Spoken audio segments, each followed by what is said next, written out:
I think I have just watched the mother of all stupid decisions in a horror movie. And who would have thought it would have involved a bloody stuffed rabbit of all things?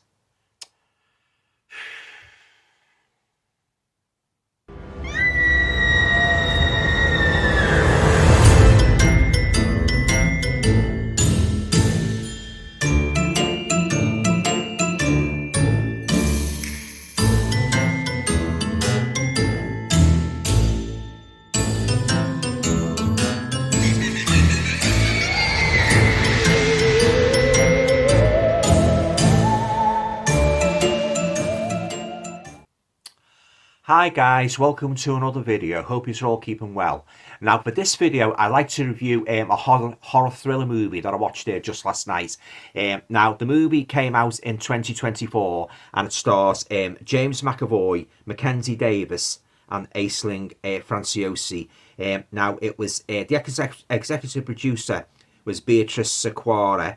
It's produced by Jason Blum and Paul Ritchie and it was written for the screen and directed by James Watkins. Now, this is actually a remake of a Danish movie that came out a couple of years ago. And the movie I speak of, pardon the pun, is Speak No Evil. Okay then, guys, as per usual, before I say anything further about the movie and give you my thoughts on the storyline as a whole, including that bloody stuffed bloody bunny rabbits, I'll just read you the back of this edition just in case you're not familiar with this film.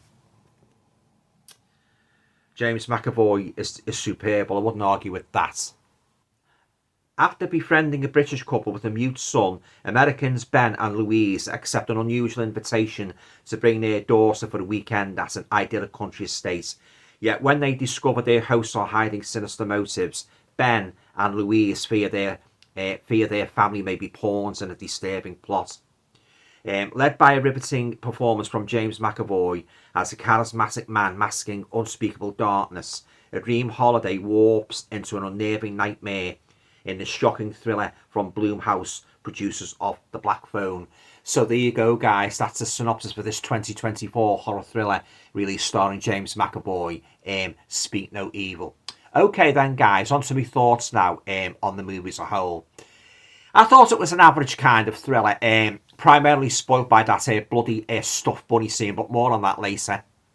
Yeah, so basically, for me, James McAvoy is the star of the show in this movie, guys. It's absolutely brilliant as this manipulative, cold psychopath who, as I said in the synopsis, along with his wife, meets this other couple on holiday and that, and they get talking to them and that, and when they get back home to London, the couple, they get an invitation from Paddy, that's the character James McAvoy plays, to go and spend a week out there in the country, in the country retreat and that, So, of course, like, as is always the case with these sorts of movies, what do? They hardly know anything about this couple, and their mute son. So they sort of like up sticks and just go out there and that, accept the invitation. But prior to that, like, as they meet them like initially on holiday, in a sun-kissed holiday resort, they get talking to them, and even right from the word go, you can sense there's something very, very off about, Paddy and his family and that, his wife and his son. Because he comes out with these kind of like remarks every now and then. One minute he's sweet and that, sugar sweet, and next minute he might come out with something like that seems to be testing the couple. He seems to be playing this sort of game with them and that, seeing how they react in that. Because he brings up the subject of toilet paper in its crowded outdoor cafe and that, because he says something like, I can't remember the exact words he says, but he says something like, hey, do you scrunch your toilet paper up in a ball, or you fold it? I mean, everybody just looks at him like, what, is this man for real and that, What a bloody plonker! So yeah, so right from the word go, you can sense there's something very off, particularly about, say James McAvoy's character Paddy. So the couple go out there, Ben and Louise, they go out there and spend the start to spend the week with them, and again, dodgy things start happening, that guys, and that, they go out to dinner like at this friend of Paddy's and that, and he starts coming out with like sexual things and that, really strange things, and the wife and Ben and Louise just look at him like gobsmacked and that, because he said, like, we're into role playing that, I won't try to give too much away, guys. And what do they do when I sit at the dinner table? They start sort of like doing a kind of little role play, on the spot, if you will, and that, the wife's head goes down under the table collar. Oh, you are awful, but I like you. I won't go into any more detail, guys. I think you can imagine what I'm getting at, and they're just looking and that, And I've got to sort of say about the wife's a face and that expressions and that, they're absolutely gold in this movie and that, I'm talking about like Louise and that, because she seems to be in a perpetual sort of like reenacting the same sort of like expression all the time. Because when anything sort of like, out of the ordinary happens and that with Paddy, she just goes. Just constant open mouth, like astonishments and that, just sort of like it just made me laugh and that, so the expressions were priceless and that, just.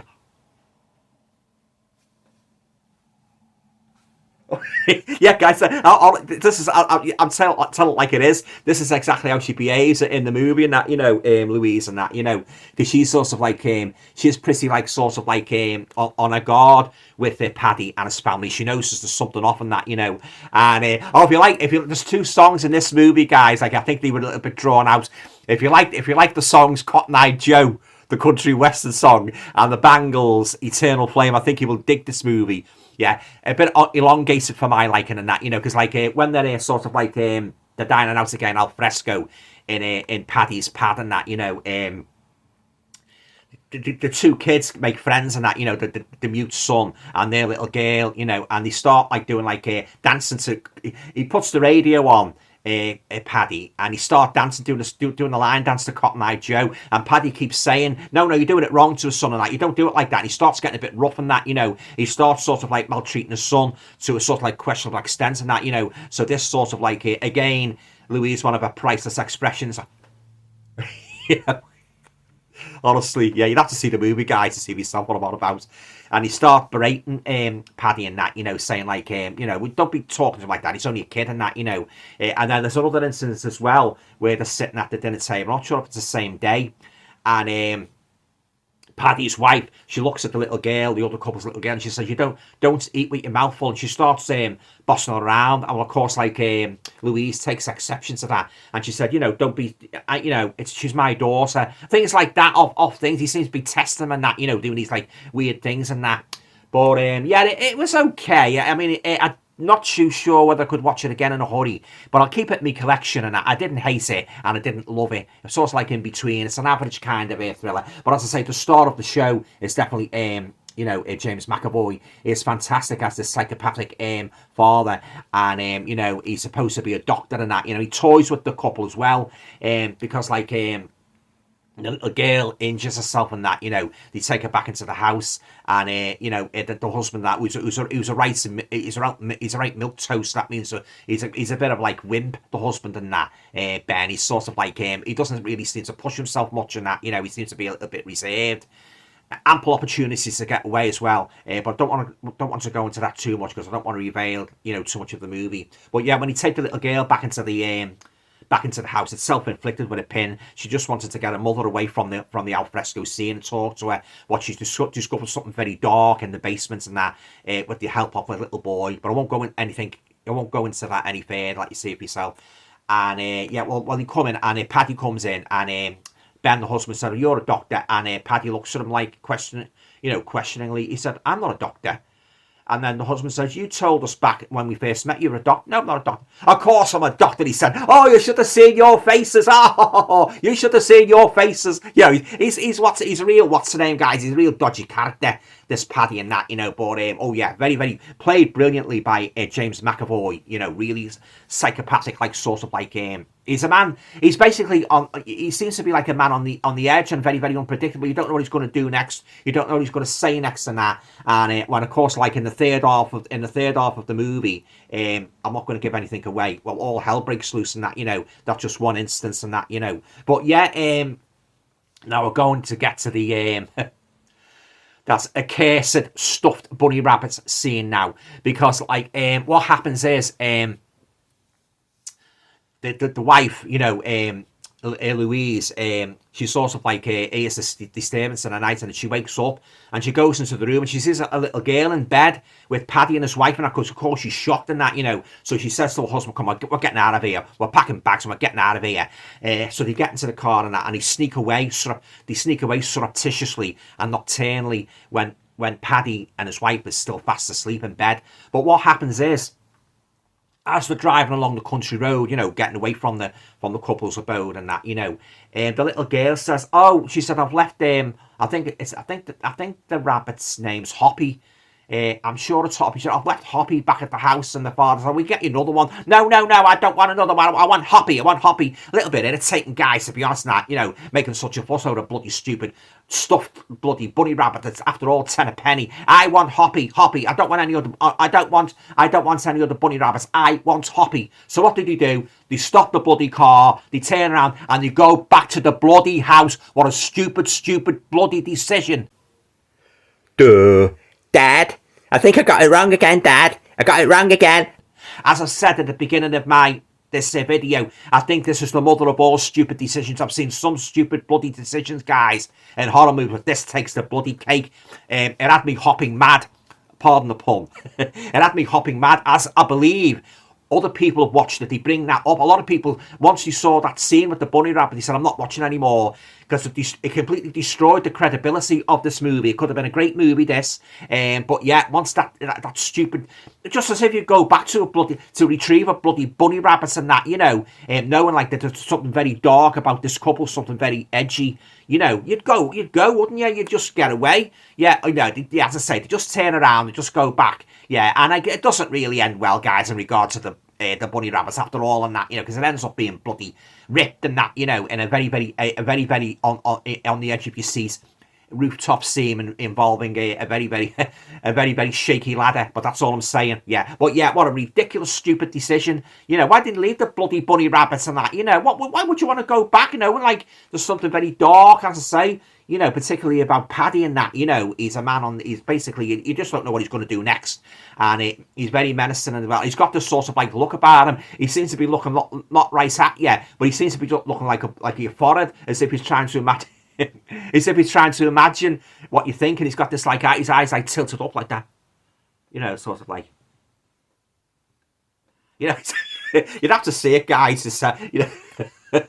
You'd have to see it for yourself, guys, know what I mean, but yeah, as I say, it was alright, but I will never forgive them for that bloody stupid bunny wrap, that bloody stupid stuffed toy scene. Oh my god, they could have thought, once I saw that, guys, I honestly, to be honest with you, I don't know why I didn't follow in the footsteps of the other people and just stop watching the movie, but I just wanted to see what happened. I wanted to see, if they got away, if the couple got away, and, what happened and that. Yeah, very, very, very reminiscent in the third act of Straw Dogs, kind of a siege scene, but I'll leave it there. I won't say too much more about it.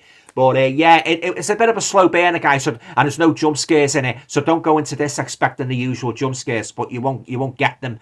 But you did get a very, very, as I say, a very, very dodgy, questionable, stupid decision. What I think I certainly engraved in my memory as the mother of all is stupid decisions. Going back, just as if you got back to the house with a bloody stupid stuffed toy. Oh my god, what were they thinking when they were doing this script? Yeah, and I believe that happens as well in the Danish one as well, but some people said the Danish one's better. I don't know, I'll have to see it myself. But yeah, it was okay, Speak No Evil. I'm not going to get rid of it. I'll watch it again in a couple of months' time and that, because James McAvoy's performance was so captivating and so engrossing. He played a good psychopath. He's a great actor, I'll have to watch out for more films with James McAvoy in. But yeah, guys, it's a lovely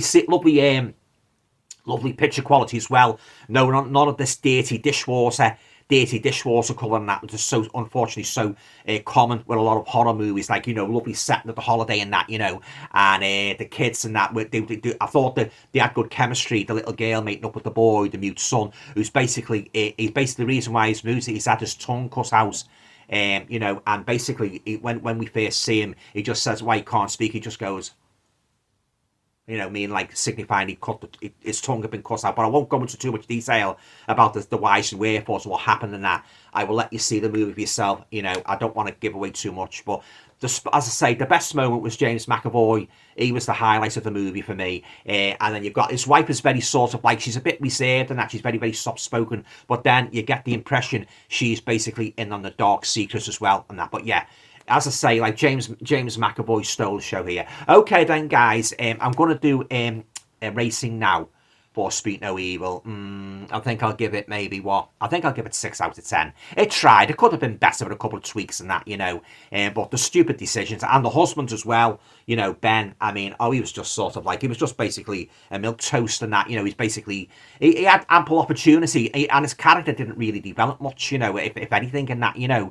It was the wife that was, you know, doing all sorts of like, you know, it betraying like her unease and staying like with, you know, Paddy and his family, and those expressions, you know, oh God, absolutely peppered throughout the movie and absolutely priceless and that, you know, yeah. But there you go, guys. That's my review of James McAvoy's horror thriller, Speak No Evil. Have any of you guys seen Speak No Evil? What did you think of it? Did you think that was that's a stupid decision going back for the stuffed rabbit was well, I would, as I say, I'd call it the mother of all stupid decisions in horror movies, yeah. But there's been some pretty bad decisions, guys, over the years, as I spoke about extensively, you know, in videos on my channel, you know, and all the time I've been doing it. But this took the cake, the bloody stupid stuffed toy. It really did. Okay, then, guys, that's all I'm going to say about it. Yeah, so, yeah, okay, so that's it then, guys. If you like the video, please feel free to share, subscribe, comment, and all going well, I should be back again very, very soon. I'm just going to hop off now. Sorry, couldn't resist that. Ta-ta.